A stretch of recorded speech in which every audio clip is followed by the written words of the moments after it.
श्री स्वामी समर्थ मैत्रिणींनो, कशा आहात? परमेश्वराची भक्ती करत राहा, खुश आणि आनंदी नक्कीच राहाल. तर आज सौंदर्य पंचमी म्हणजे गुप्त नवरात्रीचा 5वा दिवस. आजच्या दिवशी ललिता त्रिपुर सुंदरी मातेची पूजा केली जाते. म्हणजे ह्या एकादश महाविद्येची ही माता एवढी सुंदर आहे, स्वतःही सुंदर आहे आणि ती आपल्या भक्तांना पण सौंदर्य प्रदान करत असते.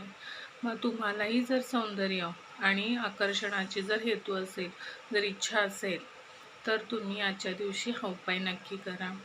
काय करायचं? आजच्या दिवशी संध्याकाळी पूर्व दिशेच्या बाजूला एक तुपाचा दिवा लावून घ्यायचा आणि तिथे एक आरसा ठेवायचा.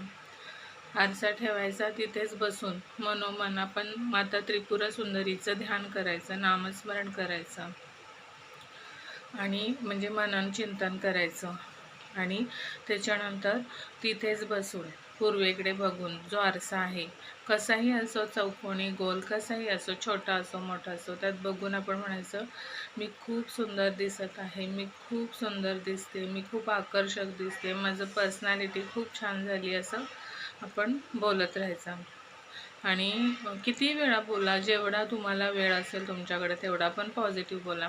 आणि ह्याच्यानंतर रोज असंच पॉझिटिव्ह बोलत राहा, त्याच आरशामध्ये बघून एका फिक्स वेळी. बघा, नक्की हळूहळू तुमच्या व्यक्तिमत्वात आकर्षण निर्माण होईल आणि लोक तुम्हाला नोटीस करायला लागतील. नमस्कार.